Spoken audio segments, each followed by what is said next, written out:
नमस्कार दोस्तों, उषा की आवाज़ चैनल में आप सभी का स्वागत है। हमारी आज की कहानी है खुशकिस्मत बहू।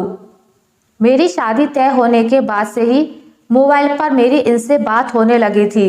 ये मुझे बहुत अच्छे लगे थे, सुलझे हुए से नेक इंसान। मैं अक्सर इनसे पूछती थी कि अगर मेरा आपकी माँ से कभी झगड़ा हुआ तो आप किसका साथ देंगे? तो इनका जवाब होता, पता नहीं। बस इस एक बात के अलावा मुझे ये बहुत अच्छे लगने लगे थे। जब मैं पहली बार इस घर में आई थी तो सब बहुत अजीब सा था। मेरे घर में सब कितना घुल मिल कर रहते। कभी कभी तो हम मजाक मजाक में किसी एक को चिढ़ाने के लिए उसकी थाली में रखे खाने को खा जाते। और यहाँ मजाल है कि कोई एक कमरे में एक ही टेबल पर बैठकर खाना खा ले। सब राजा बाबू, सबको अपने अपने कमरे में खाना खाने का शौक। मुझे इनकी माँ से बड़ा डर लगता, जाने कब टोक दें। मैं कभी भी सुबह सुबह उठने की आदी नहीं थी, पर यहाँ नियम से जल्दी उठ जाती। एक बार देर से नींद खुली तो देखा कि सासू माँ किचन में नाश्ता बना रही हैं। मेरे प्राण ही सूख गए कि आज तो ये बुढ़िया मेरी जान ले लेगी। पर सासू माँ ने कुछ नहीं कहा, बस पूछा कि तेरे लिए भी सेक दूं या नहाकर खाएगी।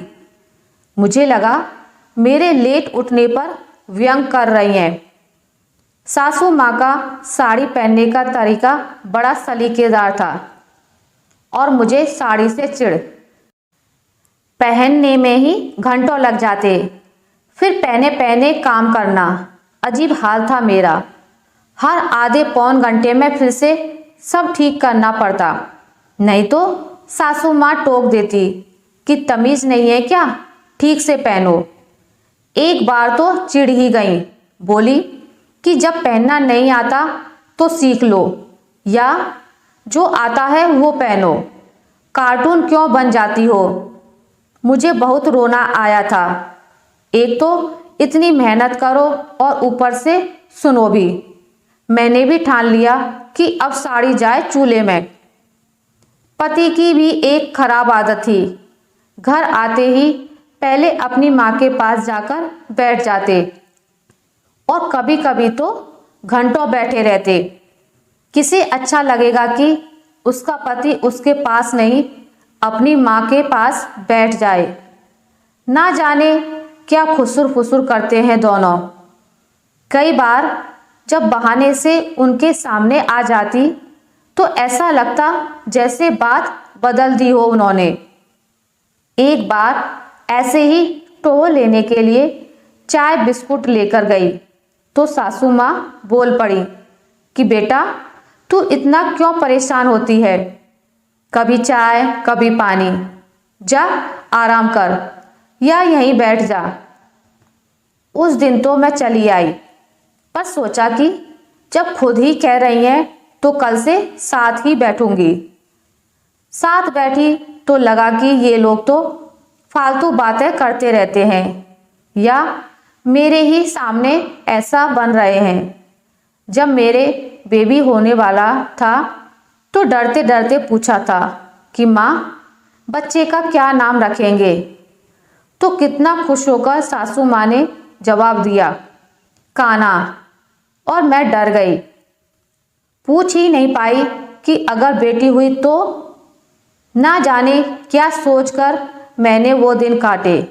और जब मेरी बिटिया हुई तो पिछले 10 दिन से रामायण पढ़ती माँ की आंखों में मैंने आंसू देखे थे।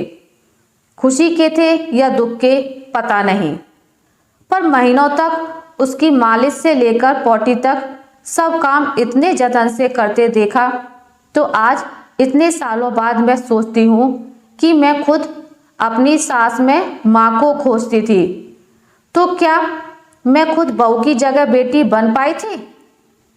पता नहीं क्यों हम बहुएं अपनी सास में माँ को खोजती हैं।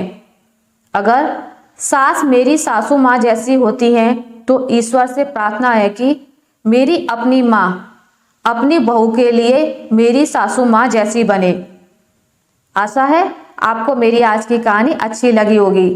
अगर आपको मेरी ये कहानी अच्छी लगी है तो इसे लाइक करें, ज़्यादा से ज़्यादा शेयर करें, और अगर आप मेरे चैनल पर नए हैं तो इसे सब्सक्राइब करना ना भूलें। मिलते हैं एक नई कहानी के साथ, तब तक के लिए नमस्कार।